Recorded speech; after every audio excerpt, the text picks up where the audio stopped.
For more on this, let's bring in UNRWA Spokesperson Jonathan Fowler. He joins me live from Jordanian capital Amman. Great to have you here with us on TRT World. Do you feel helpless as the United Nations when it comes to helping the Palestinians? That's a very good question. I mean, we've run out of words to describe the situation, and yet we have to keep going and keep doing what we're supposed to do. On the ground in the Gaza Strip, UNRWA has 12,000 staff who on a daily basis are fulfilling their mission, doing their job at extreme risk to their lives. Let's not forget that we've had more than 370 of our staff killed, which is unprecedented in the history of the United Nations. Are we helpless? We're doing what we can. We continue to work flat out to do what we can. But of course, what has to happen now is there has to be unfettered humanitarian aid. There has to be a ceasefire. All of the things have to fall into place to stem this horrific humanitarian disaster. And do you think the Israeli government is the only stumbling block when it comes to bringing more aid into the Gaza Strip, or there are other actors at play here?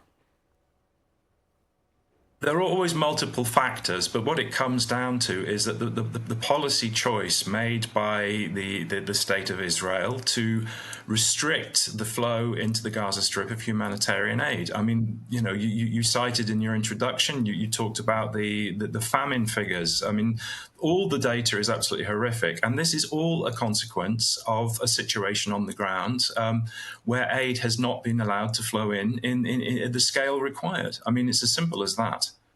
And Jonathan, I know that UNRWA has people on the ground in Gaza, and they have been speaking to the Palestinians there. Tell me, what do you think is the message of Palestinians today, 2 years since this onslaught began, to the world? I mean, our own colleagues on the ground are also Palestinian. There are no internationals allowed to work in the Gaza Strip anymore from UNRWA. This is a ban by the Israeli authorities. The colleagues are paying the same price as the rest of the members of their community. They're losing relatives. They're having friends, loved ones killed. Serious life-changing injuries. All of these things, and I mean They relay the calls on a constant basis that the suffering has to end. It's been 2 years too long, and they elevate the voices of the rest of their community. This call has to be heard by the international community. Something has to change. It has to change immediately. Of course, we are seeing some things change right now. There are talks happening in Sharm el-Sheikh. We don't know whether or not this latest effort is going to materialize or not, but as the United Nations, as UNRWA, as people who are present on the ground in Gaza trying to alleviate the pain and sufferings of the Palestinians, just how important is it for a ceasefire to happen in Gaza right now? A ceasefire is the critical thing. I mean, we've said this, and we across the humanitarian community, we've said this from the very, very beginning of this war. It has to end, and a ceasefire is the first step towards ending that. The guns have to fall silent.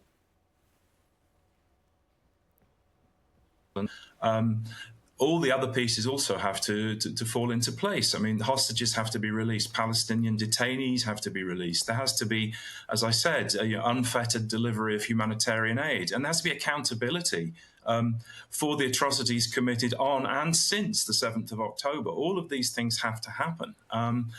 The stages at which these happen, that's significant also. But the key thing now is a ceasefire. That has to come, and it has to come right now. And Jonathan, I understand you have been working with UNRWA for some time now. You are an aid worker yourself.